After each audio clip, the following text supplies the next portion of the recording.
I'm Mike Steingraber with the Pennsylvania Game Commission. I'm here today with Chris Krebs with the Game Commission. Both of us are supervisors here in the North Central region, and we want to talk to you a little bit about the issue with wildlife feeding. Chris and I have been all over the state the last few weeks, going to different open house type exhibits that we've set up to try to engage the general public about the issue of wildlife feeding.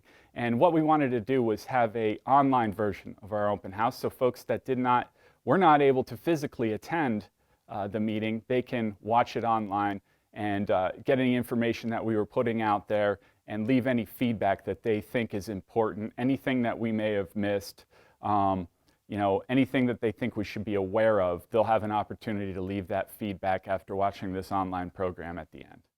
We're here at the first station of our wildlife feeding open house.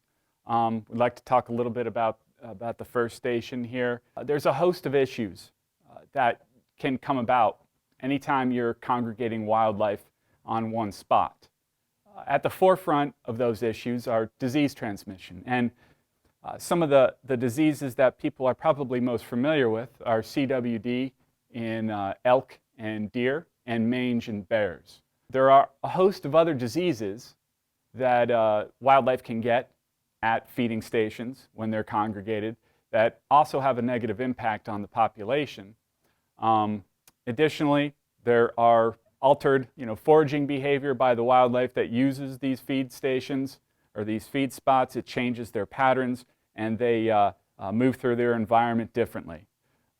And then there's also an issue with habituation, when wildlife gets used to being fed by people and it becomes unafraid of people.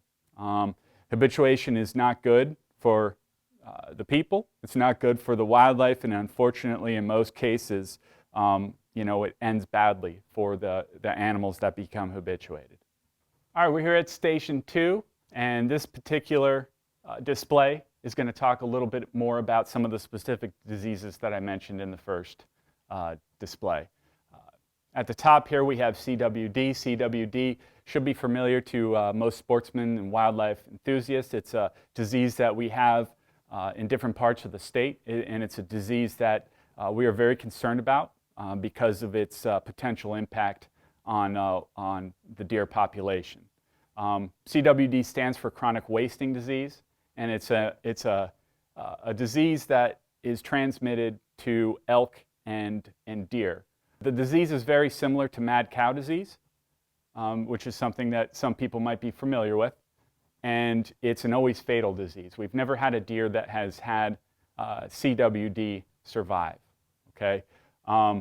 And it can be transmitted from nose-to-nose contact. When wildlife is congregating on one small area, it can be easily transmitted from deer to deer when they're in tight groups like that. The second disease we want to bring up here is mange in bears.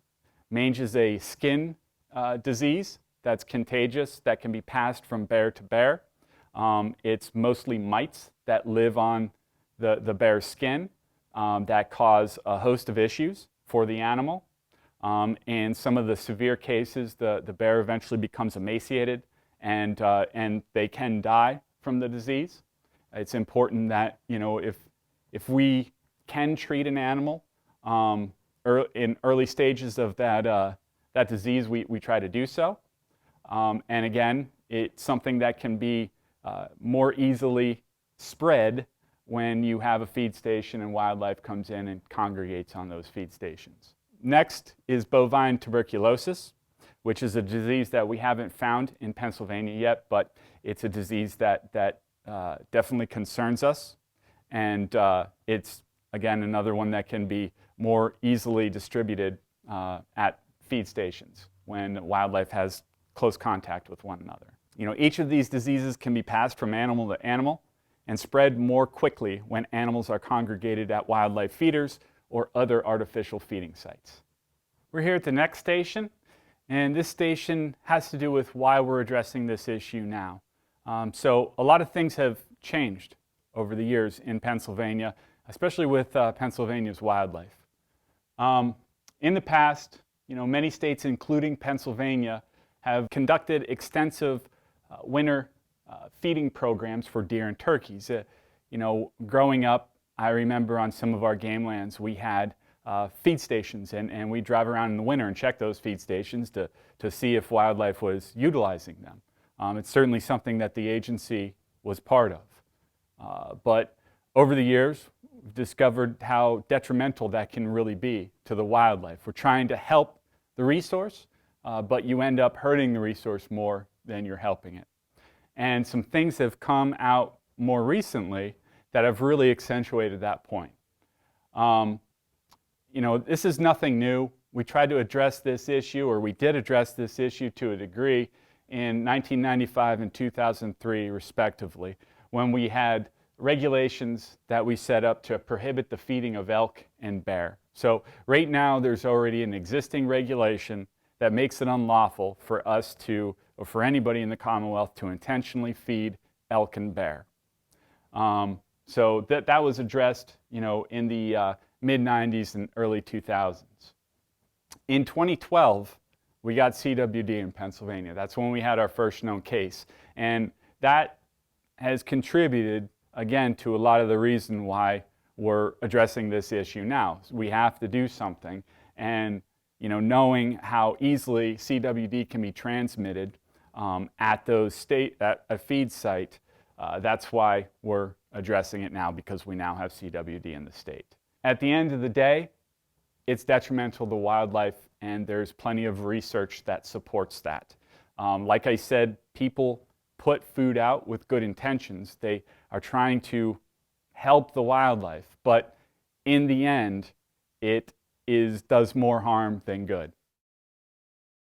Hi, as Mike said, my name is Chris Krebs. I'm also a game warden supervisor in the North Central region. At this station, we're going to talk a little bit about the process that was involved moving forward in trying to find a solution to the wildlife feeding problem and the associated disease concerns.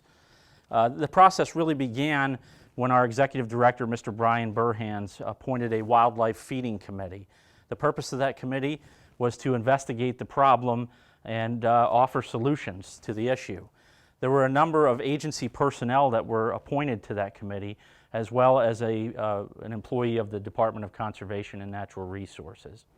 In addition to our wildlife feeding committee, we also engaged a citizen advisory committee. And there were a number of citizens and citizen groups that participated on that committee. Just a brief rundown, there were members of the Texas Blockhouse Fish and Game Club, the Cinemahoning Sportsmen's Association, some of our forest game cooperators from the Collins Pine Cane Hardwood Company and the Seneca Resources Company as well.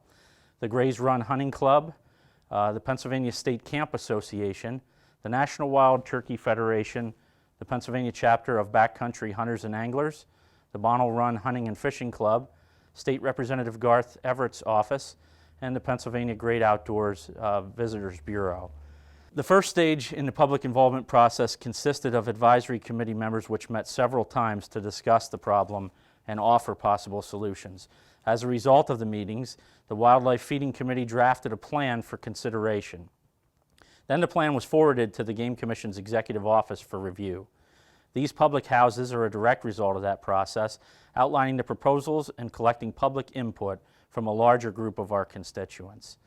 And the timeline that was involved with this process, in April, we set out to submit recommendations to the Executive Office for review and received the go-ahead to move forward. Throughout May and June, we began to schedule the open houses throughout the state, and during the months of July and August, we conducted the open houses. We're hoping during the month of September to make appropriate revisions to the recommendations based upon the input that we solicit through the open house process. And then in October, present the final recommendations to the Executive Office.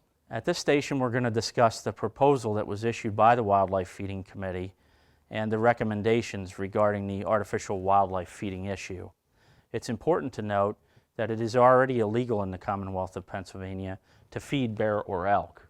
So the Wildlife Feeding Committee's recommendation is that the Commission take action to amend the current language in the Pennsylvania Code by extending the prohibition on feeding certain wildlife to include all big game animals. We received broad support from the advisory committee members to extend the current regulations to include deer and turkey.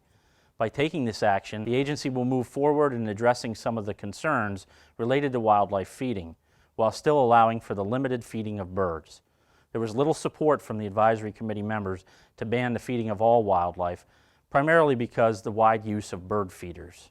Also, what was recommended is that the current language related to exceptions for normal or accepted farming, habitat management practices, oil and gas drilling, mining, forest management activities, or other commercial or industrial practices be stricken from the regulation.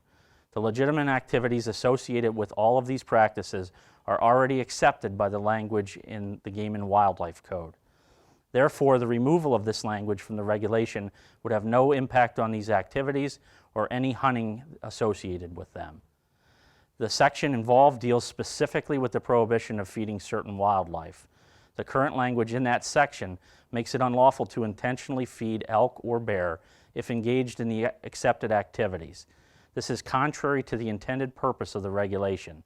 Since it is already covered in the Game and Wildlife Code, the removal of this section in the regulations will eliminate redundancy, decrease confusion, and help to reduce illegitimate excuses being created to feed wildlife. Regarding the language, the recommended language in the regulations would be that it would become unlawful to intentionally lay or place food, fruit, hay, grain, chemical, salt, or other minerals anywhere in this Commonwealth for the purpose of feeding big game, to include elk, deer, bear, and turkey, or to intentionally lay or place food, fruit, hay, grain, chemical, salt, or other mineral that may cause big game to congregate or habituate an area. If otherwise lawful feeding is attracting big game, the Commission may provide written notice prohibiting the activity. There were a couple of additional recommendations that were made by our Wildlife Feeding Committee, though it's important to note that the Pennsylvania Game Commission has decided not to address those issues at this time. One of the items that has been discussed erroneously in the news media is that the Pennsylvania Game Commission is seeking to place a ban on the use of urine-based attractants for hunting. This is not the case. That issue is not being addressed as part of this process, and there is no change being discussed outside of the disease management areas that are already established. Here we're at the final station at our open house, and this station just kind of summarizes the issue and explains a little bit about why we're here. We're here because we care about our wildlife, and we would like to know if we missed anything. As part of this process, we would hope that you would offer us your feedback and your comments. They will be taken into consideration. We have an obligation. Today, Pennsylvania's wildlife resources face a variety of threats. These threats are often related to both natural and human-caused factors. As the agency responsible for managing Pennsylvania's wildlife, the Pennsylvania Game Commission must mitigate these threats whenever possible. The Pennsylvania Game Commission is legislatively mandated to manage wildlife, as well as promote opportunities for legal hunting and trapping. As stewards of our wildlife resources, the Pennsylvania Game Commission cannot continue to allow the widespread feeding of wildlife with its known risks of increasing the spread of infectious diseases and increased occurrence of human-wildlife conflicts. If we do not take appropriate action on this issue, it will result in an adverse impact to our wildlife populations. We understand that wildlife feeding may be a part of your history and your heritage, but because of disease and the other negative effects associated with feeding wildlife, we need to address these issues. We recognize that these changes may not be liked by everyone, but we believe these proposals reduce Pennsylvania's wildlife from unnecessary negative effects associated with artificial feeding. So let's consider some alternatives to feeding. Wildlife has adapted to their environments. Their bodies go through natural changes to help them survive. If you still want to feed wildlife, go native. The best things we can do for wildlife is plant native vegetation that provides food and cover. Things to consider planting are mast-producing trees for food, conifer trees for cover, native plants for seed and nectar, etc. Contact your Game Commission regional office for additional information on how to create, preserve, or enhance wildlife habitat. We hope that this program has been informative and answered many of the questions that you might have. We would encourage you to offer your feedback. We would like to take it into consideration. Thank you for watching this video.